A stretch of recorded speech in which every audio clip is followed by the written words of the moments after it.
Olá, boa tarde. Esperando as pessoas entrarem para dar início a nossa live.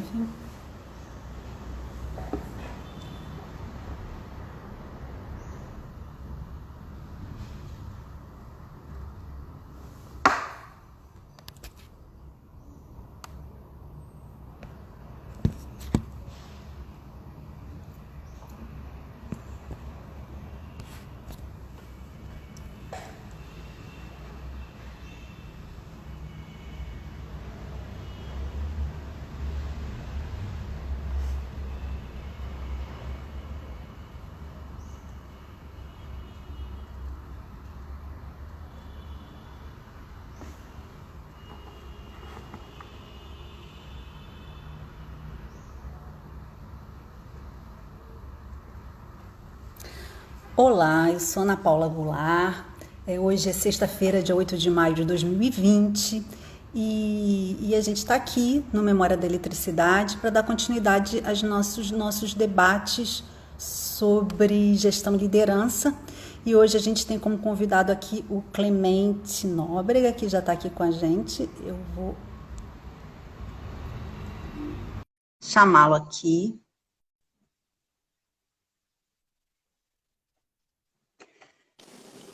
Olá, boa tarde.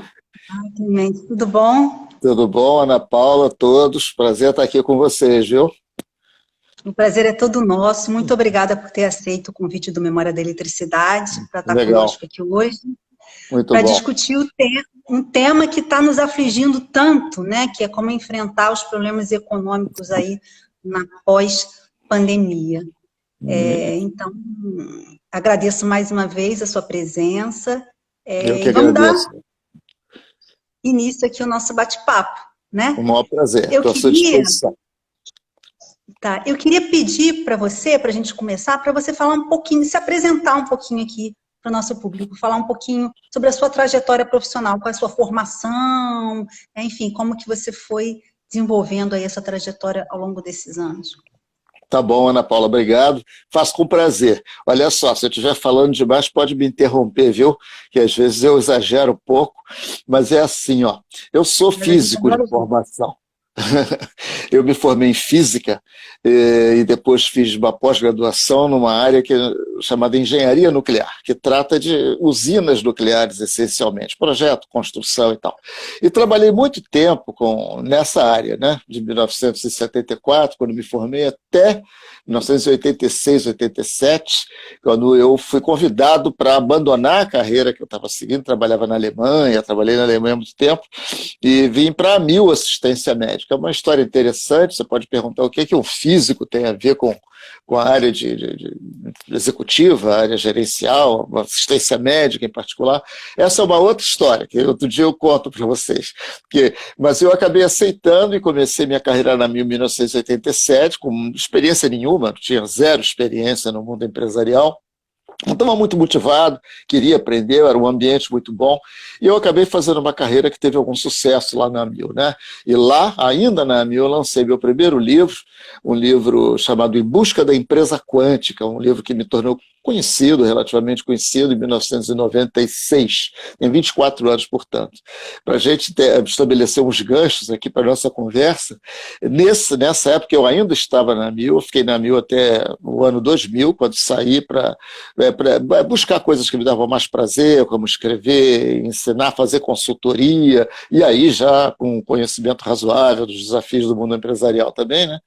E isso, aí eu escrevi esse livro, mas baseado ou motivado por um tema que já naquela época me fascinava.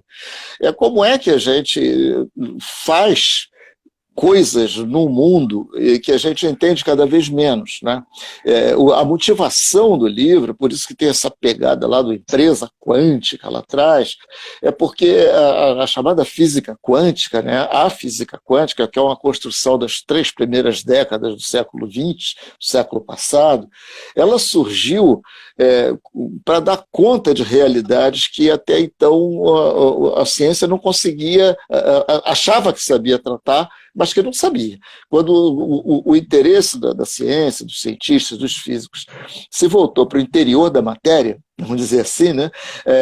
As leis de Newton, aquilo que vinha funcionando, aquela construção épica, né? Sólida, que era a física newtoniana, chamada física clássica, aquilo não valia mais. Então isso foi uma perplexidade geral, porque havia mundos, há dimensões da realidade, a gente pode falar isso com bastante rigor, que não se deixavam capturar pelas nossas noções de causa e efeito.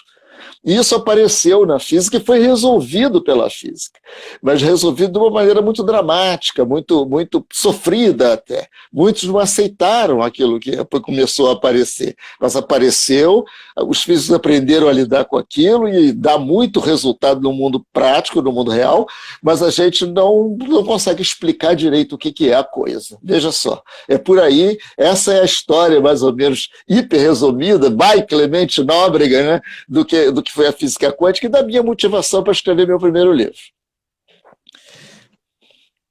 Então, fala um pouquinho para a gente, exatamente, essa sua trajetória ela é realmente muito interessante. Você falou que se dá um outro bate-papo, mas realmente é muito interessante. Você sai da física, né, da engenharia nuclear, e vai para esse mundo corporativo e tal, né, de gestão corporativa. E a gente queria ouvir um pouquinho você falar exatamente em que essa experiência das ciências exatas, elas, né, ajudaram você, ou acham que você acha que ajuda a gente a entender as relações humanas numa empresa, né, por exemplo. Olha, isso é um tema mesmo, isso mesmo, se a gente pergunta. A ideia, né, é que essa cabeça de físico que eu tenho, né, que eu trago da minha formação, da minha prática profissional, enquanto eu trabalhei na Alemanha eu fazia análise de risco, por exemplo, qual o risco de um terremoto, por exemplo, abalar as estruturas de um reator, de uma usina nuclear e vazar aquele negócio para a radiação, para o ambiente, né? A gente fazia aquilo tudo, mas no fundo nunca ninguém acreditou muito que acidentes desse tipo fossem possíveis, entendeu? Era uma modelagem que usava lá as matemáticas e tal, uns modelos de computador, naquela época ainda muito, muito incipientes, né? Porque não havia computadores com a potência dos que nós temos hoje, mas ainda assim a gente fazia aquelas análises sem acreditar muito que pudesse acontecer. Só que em 1986, e eu ainda trabalhava nesse ramo, nesse ano, aconteceu Chernobyl, né, que aí aí a série da HBO, que todo mundo viu e é muito bem feita, mas eu experimentei aquilo na pele.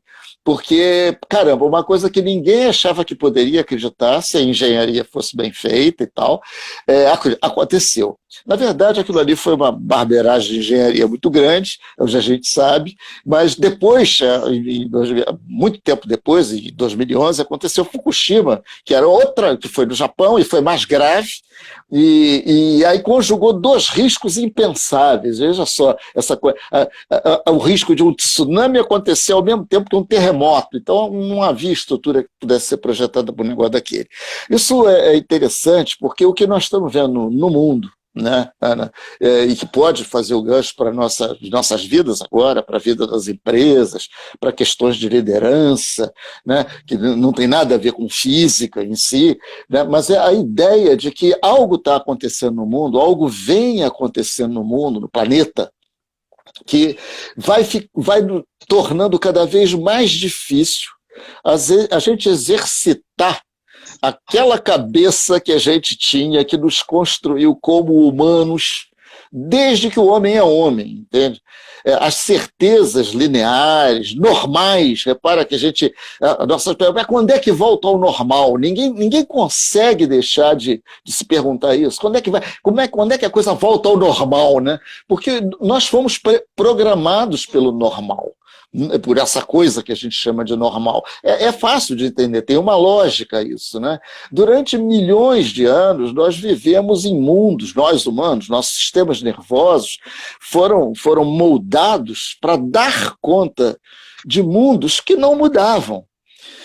em que os riscos eram riscos muito, muito previsíveis, não acontecia nada, né? Durante grande parte da história, quer dizer, toda a história do Homo sapiens, se você quiser, de 2 milhões, 3 milhões e pouco para cá, foi isso. Até muitíssimo pouco tempo foi assim. Então, nós simplesmente não somos preparados. E preparo é um termo que eu acho muito importante no papo nosso que vai se seguir. Nós não temos equipamento mental para dar conta de coisas que não estejam distribuídas naquela curva normal, o mundo gaussiano, o mundo linear, o mundo em que causas geram efeitos previsíveis, pouquinho, às vezes, incertos, mas que a gente consegue lidar, há vários tipos de incerteza, né? A gente consegue lidar com essas incertezas normais, são incertezas normais. A globalização e principalmente a revolução digital, a partir da revolução da informação, coisa de 40 anos para cá, dos anos 80 para cá, final dos anos 70, 80, gerou um tipo de interdependência no mundo que só faz com que esses riscos não normais aumentem. Eles tendem a aumentar.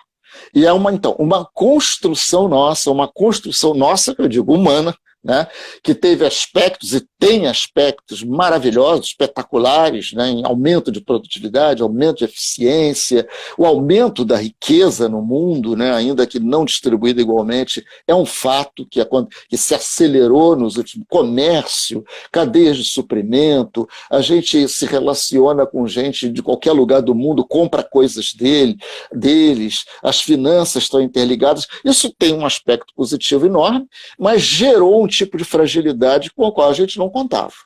E na minha avaliação, e na avaliação dos cientistas da complexidade, que é um ramo da ciência que trata muito disso que a gente está falando, não são só físicos, são engenheiros, são biólogos, é uma coisa multidisciplinar, né?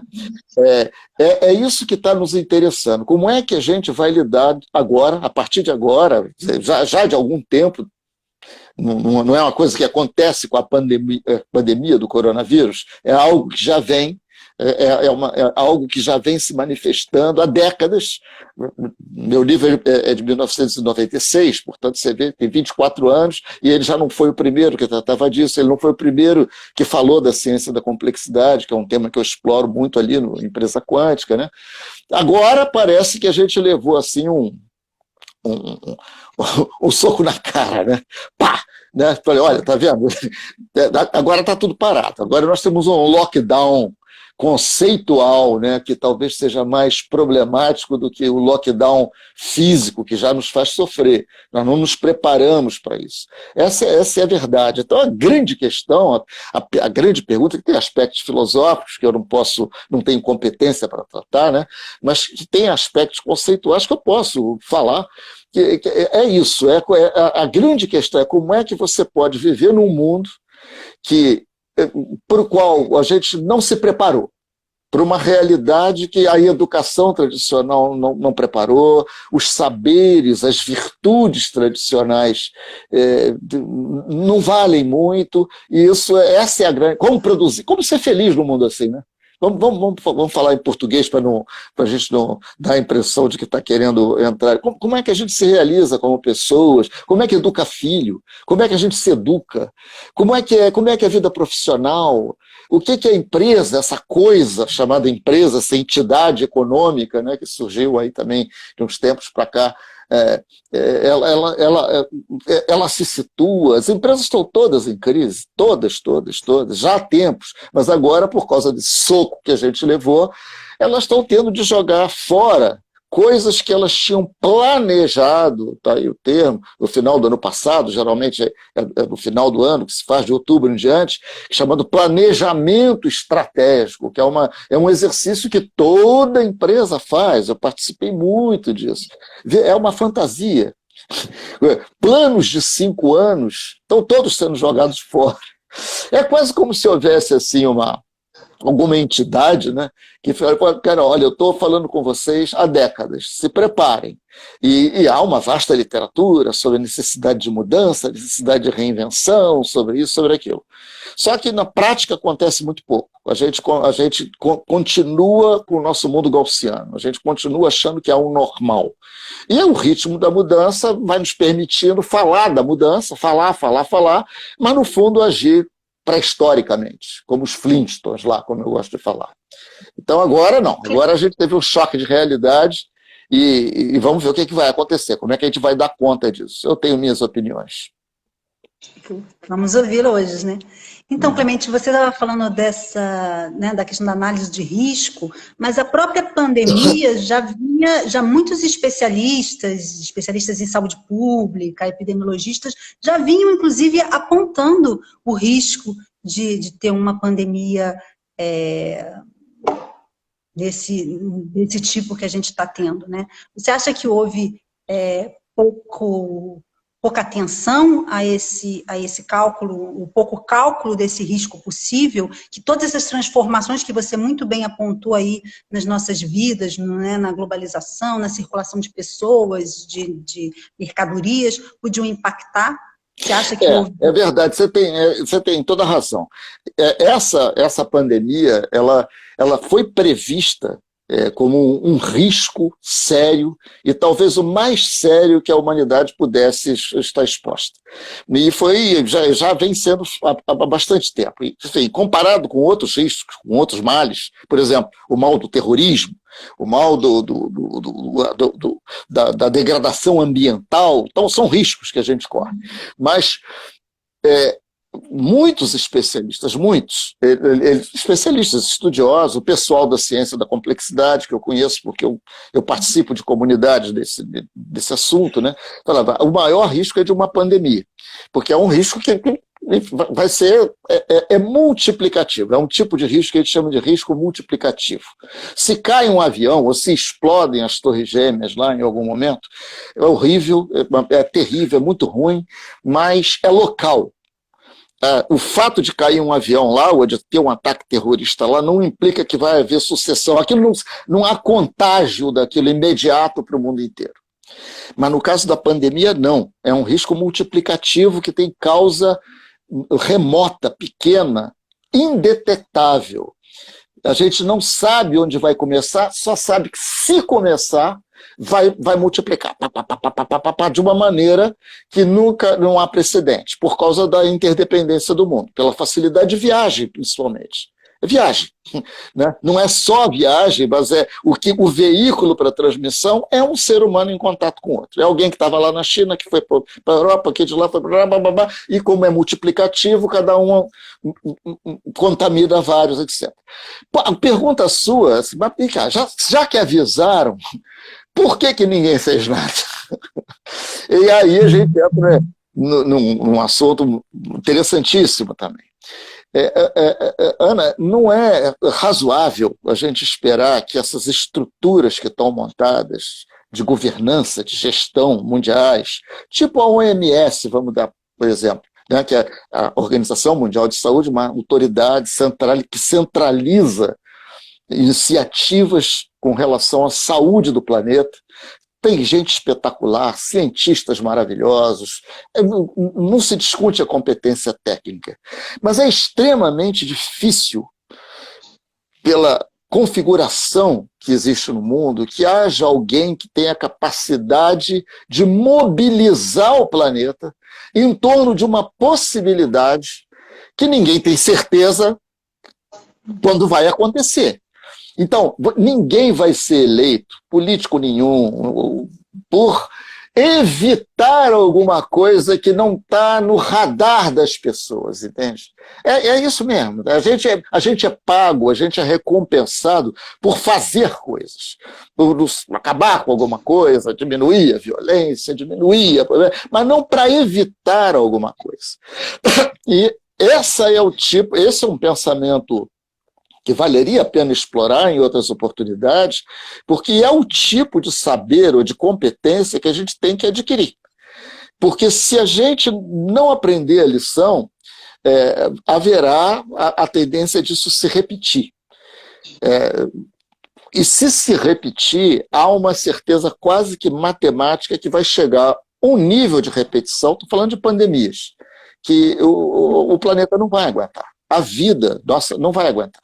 Vai haver alguma... Eu não quero usar termos catastrofistas, nada disso. Mas é isso. É como fazer uma roleta russa. Você bota lá, tem 6 balas de tambor, né, no tambor do revólver, gira, atira. Pum, não morreu. Puxa vida, que bom, não morri. Vou fazer de novo. Faz, pum, mas não morri. A tendência é continuar fazendo. Se você continuar fazendo, você vai morrer.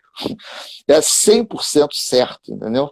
Então, esse é o tema lá da turma, lá da complexidade e tal. É muito interessante porque há um instituto chamado New England Research Institute, Complexity, blá, blá, blá. E eu participo lá das coisas desse pessoal, né, como ouvinte, como participante, como aluno. Eu sou gente de um nível espetacular de ciência. Né? No dia 26 de janeiro, 26 de janeiro de 2020, 3 deles publicaram um paper dizendo assim, olha, já havia notícias de epidemia, não de pandemia, está na China, estava indo para não sei aonde e tal. Eles fizeram uma série de considerações e publicaram uma coisa que é rara você ver um cientista falar com a firmeza que eles falaram. Está na hora de fechar os aeroportos, de interromper o comércio mundial, de proibir os voos, coisas desse tipo. Está na hora de fazer um lockdown para evitar a catástrofe. Esse foi o cientista da complexidade que falaram. A OMS, essa entidade que eu citei, no mesmo mês, poucos dias depois, publicou, e eu tenho isso, se alguém se interessar, um parecer dizendo, não, calma, vamos esperar mais evidência, nada indica que seja necessário. Repara como ainda não temos dados suficientes. E a turma de lá respondia, se a gente for ficar esperando dado, não vai dar tempo. Se for, não vai dar tempo. E os caras foram, e a pandemia, então, só se declarou que havia uma pandemia no mundo no dia 11 de março, agora, 3 meses depois quase. Né? Então, para você ver como isso é difícil. Pessoas inteligentes, competentes, não são... Estou evitando usar a terminologia ideológica, porque é isso, é aquilo, é chinês, é americano, é capitalismo, é socialismo. Não é nada disso. Nós estamos falando do ser humano, do exercício do poder. Né? Quem é que vai chegar e falar, linhas aéreas, interrompam seus voos todos para a China a partir de hoje, porque há uma possibilidade disso daí escalar rapidamente para um processo multiplicativo que ninguém vai controlar. Não dá. Oi, Clemente, deu uma congelada na sua... Não sei se as pessoas estão te ouvindo, para mim deu uma congelada aqui. Vocês estão ouvindo? Estão me ouvindo? Eu não estou escutando.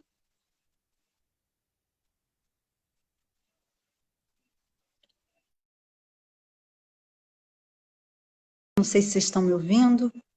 Eita, caiu. Acho que o Clemente caiu. Vocês estão me ouvindo? A mim, vocês estão ouvindo? Eu vou ver se eu chamo ele novamente. Tá, eu vou... ele está entrando novamente. Eita.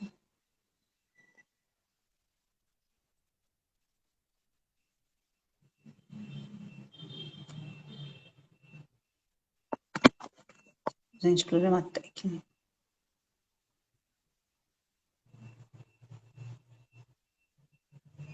Vamos ver aqui, acho que está aguardando ele entrar de novo.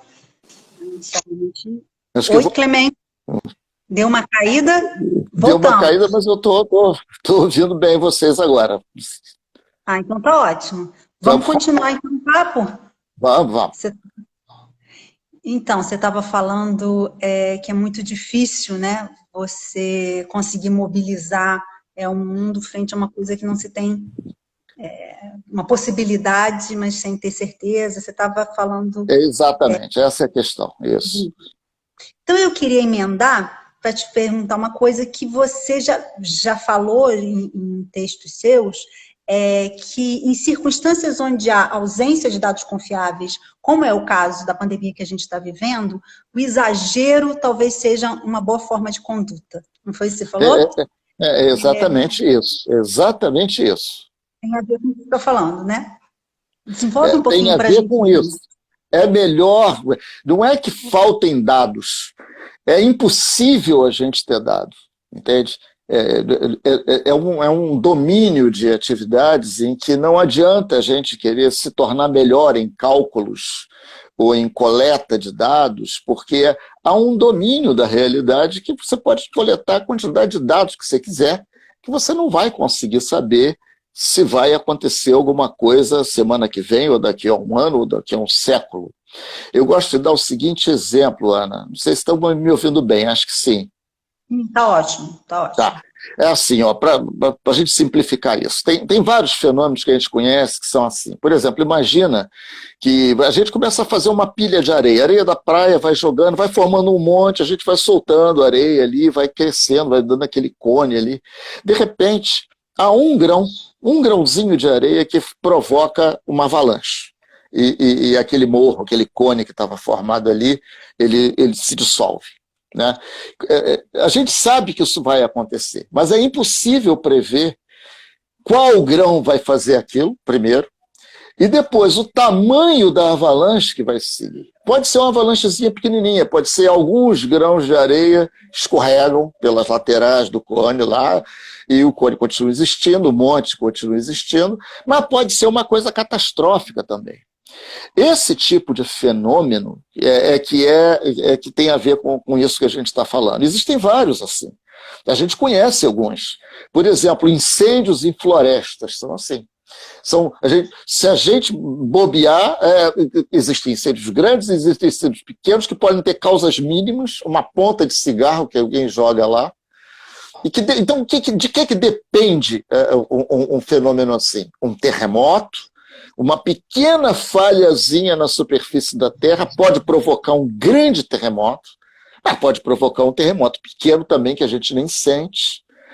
Isso são fenômenos que a gente conhece, que não são normais, né? E não se distribuem por aquela curva que a gente se acostumou. Não existe terremoto médio. Entende? Eu posso calcular a média dos terremotos num lugar como o Japão, por exemplo, que tem uma tendência a ter muito terremoto, vai dar um número lá. Só que eu não posso acreditar naquilo para direcionar o tipo de fundação que eu vou fazer nas minhas construções. Porque há alguns terremotos que foram muito maiores do que aquela média, né? Então, não dá, você não pode usar a média para prever aquilo. Essas coisas, a noção de média não tem sentido.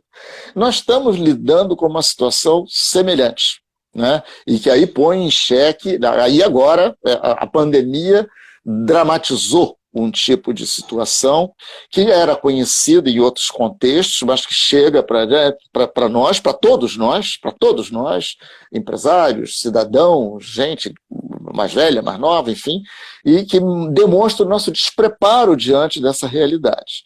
Ainda assim, a gente tem que fazer a pergunta que os físicos fizeram lá atrás. Tudo bem, eu não entendo nada disso, é impossível prever, mas e aí? Como é que eu vou fazer no mundo? Como é que eu vou viver? Como é que eu vou ganhar meu dinheiro? Né? Não é isso que está todo mundo mais ou menos se perguntando, né? É isso, né? Que resposta que a gente pode dar isso, né? Eu daria algumas, né? Por exemplo, é mais questão de não fazer certas coisas do que de buscar ativamente algo a fazer. Essa é uma questão, né?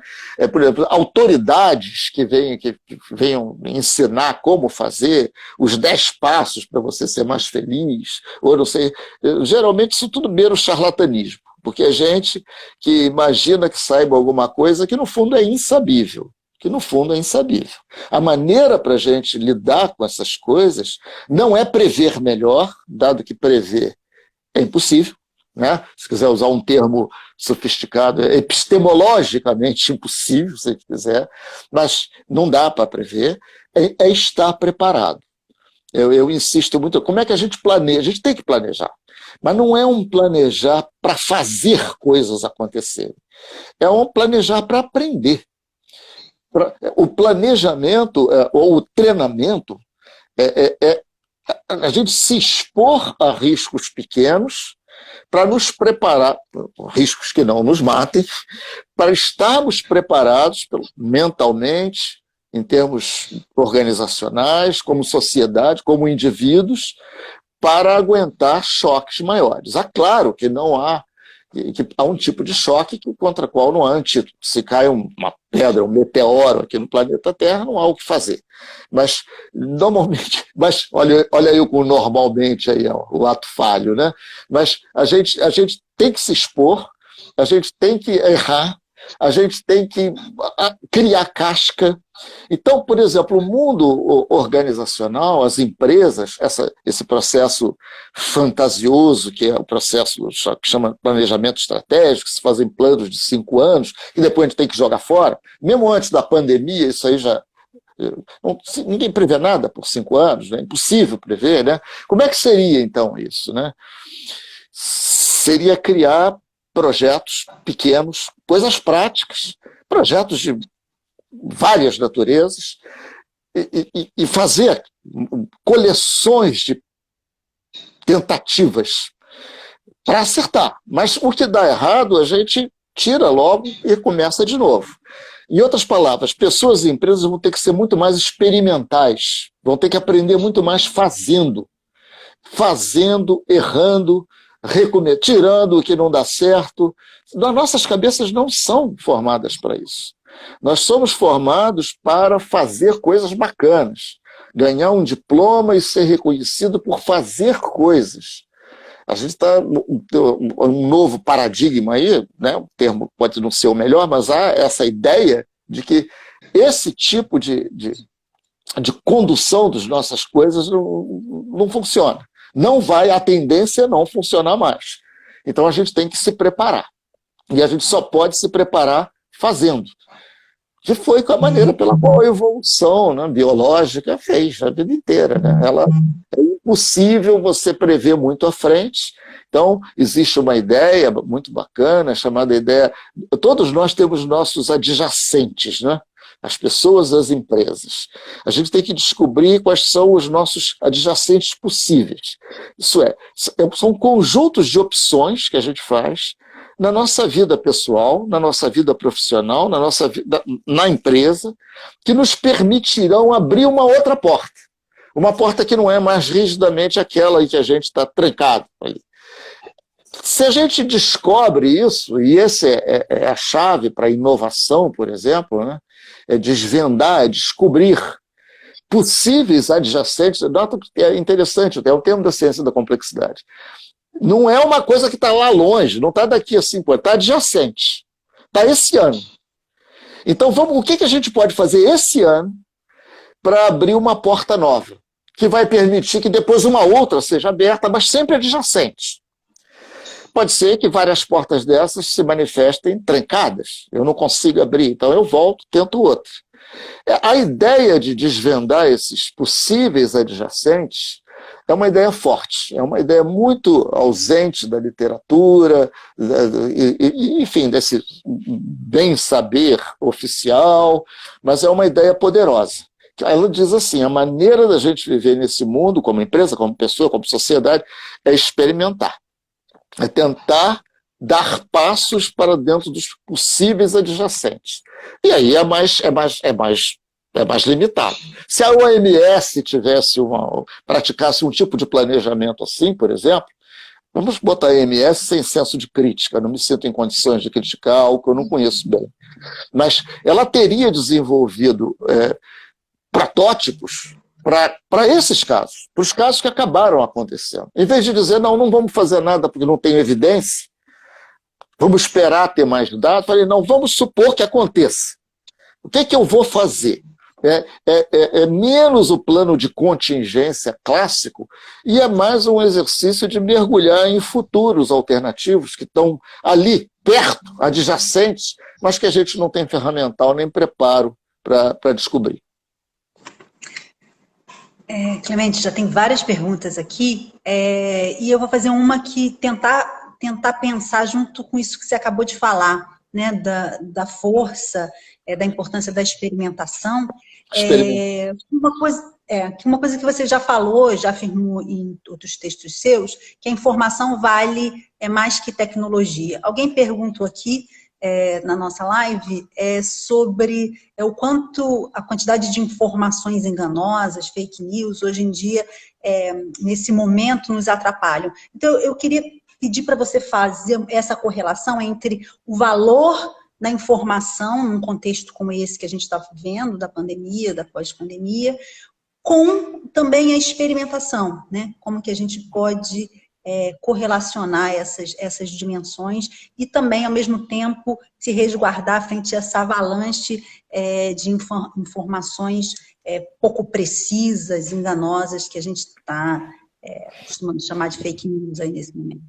A pergunta sua, eu traduziria assim: como é que eu separo sinal, quer dizer, aquilo que tem significado, aquilo no que eu devo prestar atenção, de ruído, que é o que nos envolve? São coisas que a gente deve deixar para lá. Né? Como isso é, no fundo, a definição, digamos assim, conceitualmente rigorosa de informação. Informação é o contrário de ruído. Né? E a gente tende, por essas questões todas, de tecnologia, de conexão, de mídia, de fake isso, fake aquilo, a produzir toneladas de ruído. E, volto a dizer, a mente humana, por mais inteligente, por mais bem formada que seja, não é treinada a separar.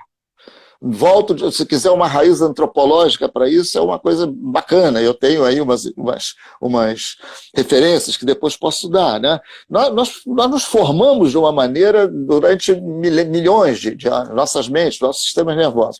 E hoje, por criação nossa mesmo, nossas ferramentas tecnológicas, nossa habilidade de produzir coisas novas, nos envolveram num mundo que gera mais sinal do que ruído.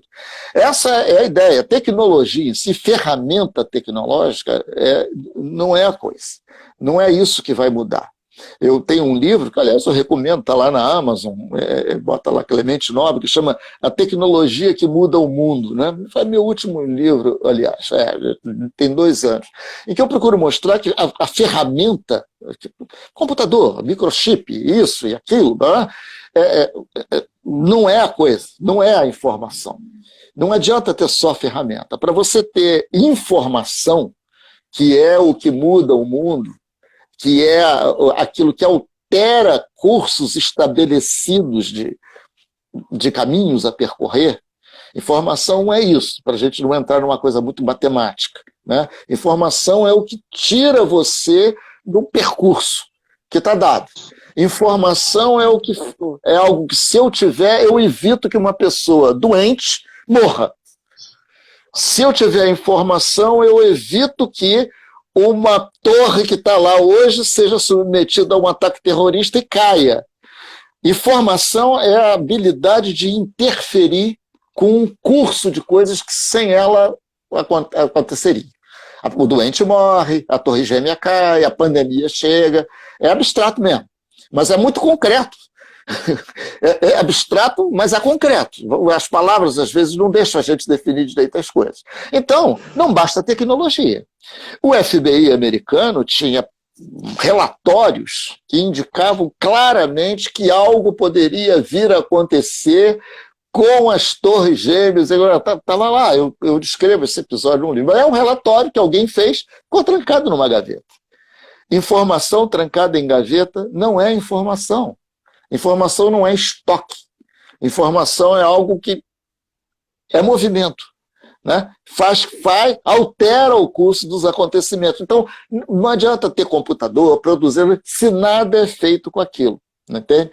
Então, é essa a ideia. Então, a própria ideia de que bastam novas tecnologias, não bastam. Não bastam. É preciso haver ambientes, e aí a gente volta à empresa, volta à sociedade, talvez, nosso papel nela como indivíduos, ambientes em que hajam tecnologias, claro, ferramentas tecnológicas, haja processos, maneiras de se fazer as coisas estabelecidas para lidar com a incerteza, e haja mentes, cabeças, pessoas, processos e tecnologias arrumados de formas diferentes.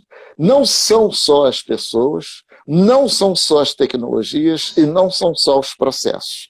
A OMS, para ficar no exemplo que a gente está, pessoas maravilhosas, tecnologias maravilhosas, mas falta alguma coisa, ou faltou, esse episódio evidencia, que possibilitasse a OMS fazer o desempenhar a sua missão. É só olhar no site deles lá e ver. Não dava, não tinha processo para aquilo.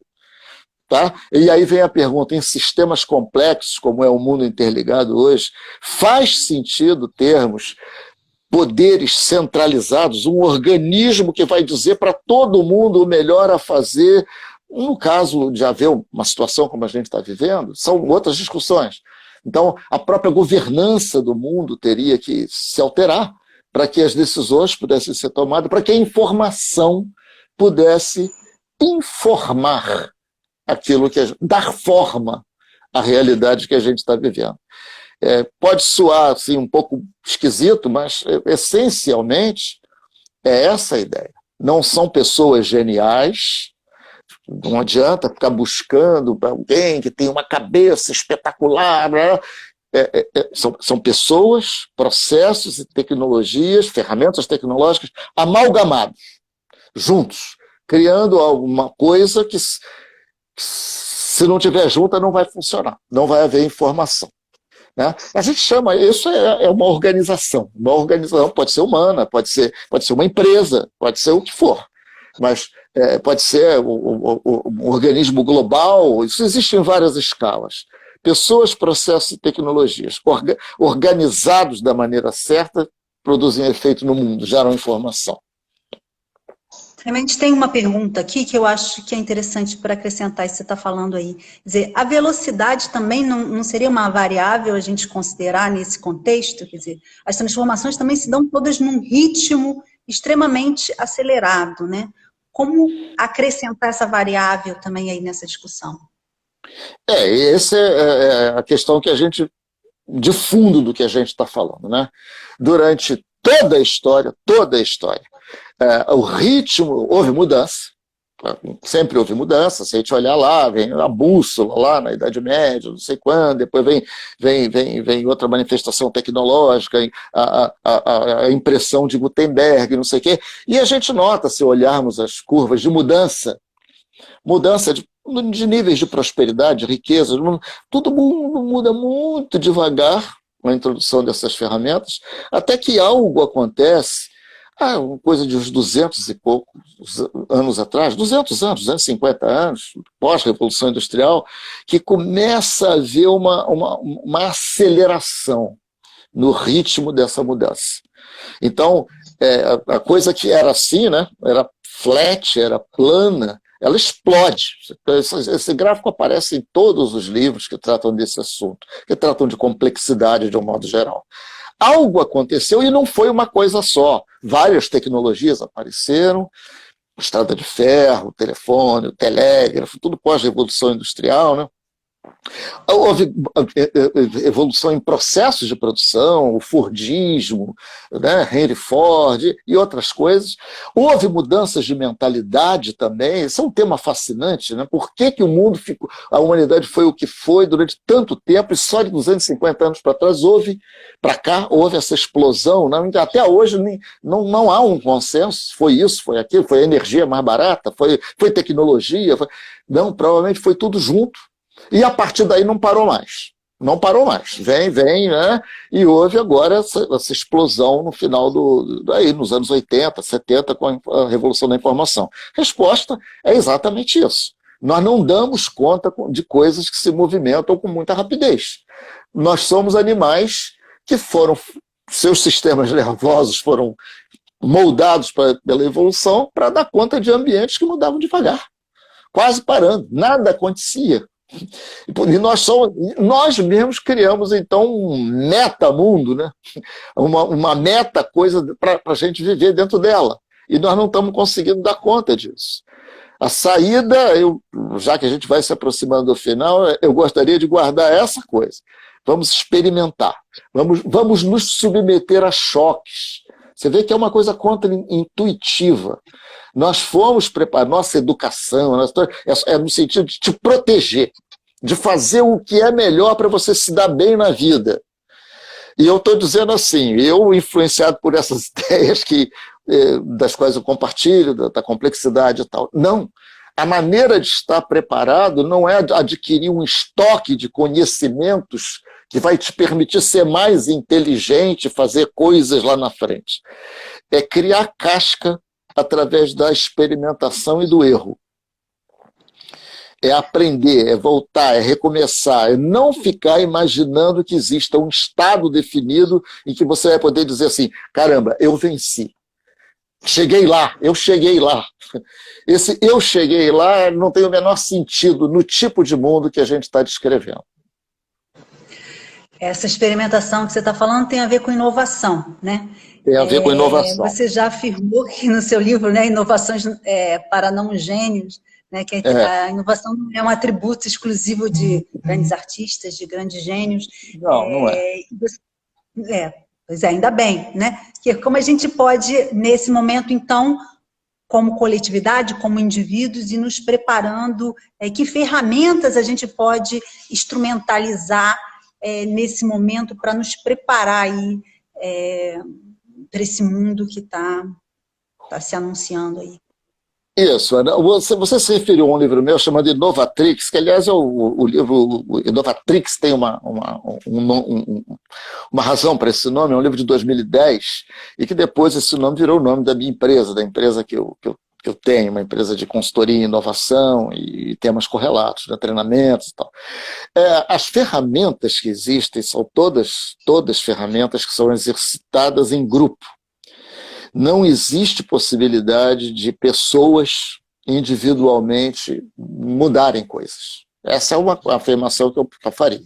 Isso é, as organizações aprendem por meio de grupos, de times. É um saber que é institucionalizado numa organização, uma competência que só pode ser institucionalizada, só pode acontecer se houver um exercitar disso em grupo, para começar. Né? Isso já elimina a ideia do cara genial, do Steve Jobs, ou de não sei quem, que são pontos fora da curva. Né? Não podem ser paradigmas para nós. Nós devemos tentar, enfim, fazer coisas bacanas que eles fizeram, ter atitudes mentais que eles tiveram, mas não podemos ter a ilusão que nós seremos como eles. Não é razoável.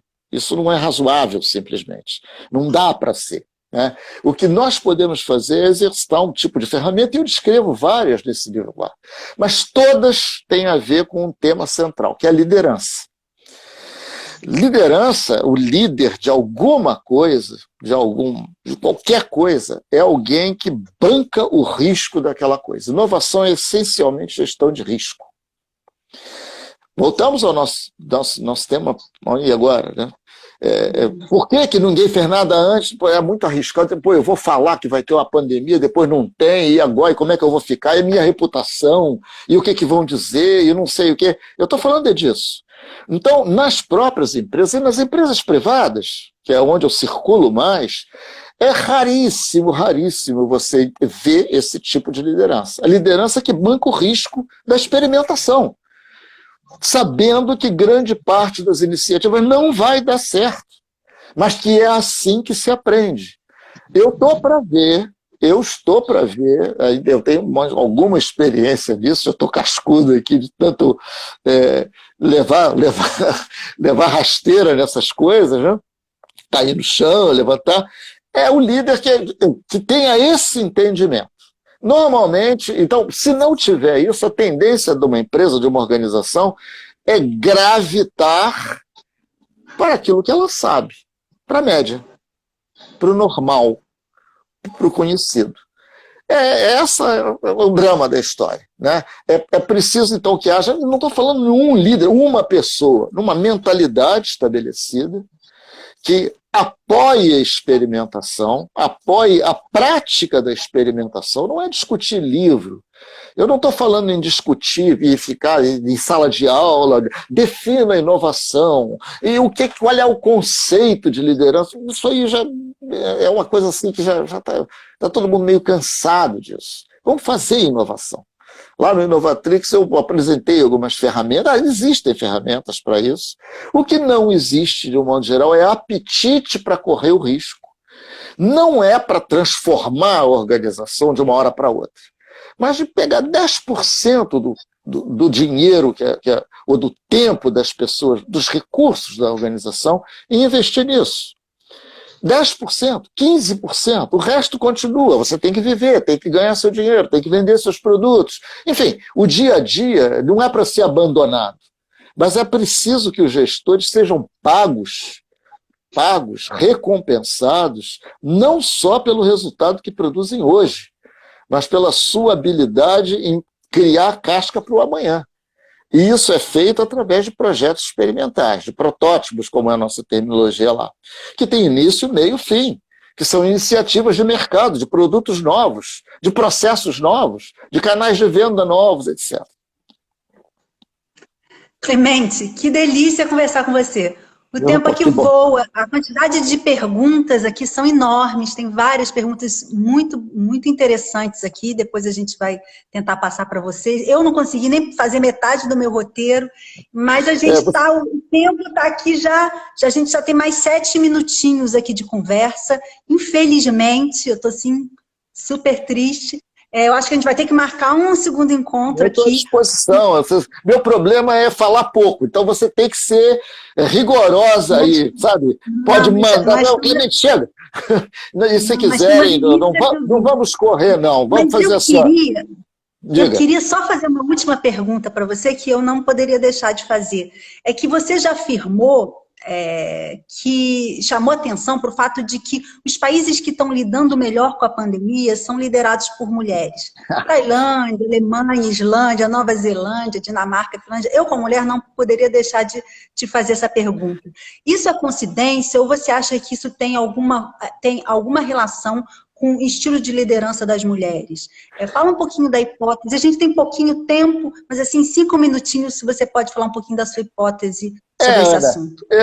Na verdade, não foi uma hipótese, foi uma provocação muito rápida que eu fiz no meu LinkedIn, que, aliás, eu convido a todos que estão nos assistindo para me seguir lá no LinkedIn. Eu não sou uma pessoa muito de Instagram, Facebook, mas no LinkedIn é só chegar lá e botar Clemente Nóbrega, que eu produzo minhas coisas ali, eu crio meus conteúdos ali.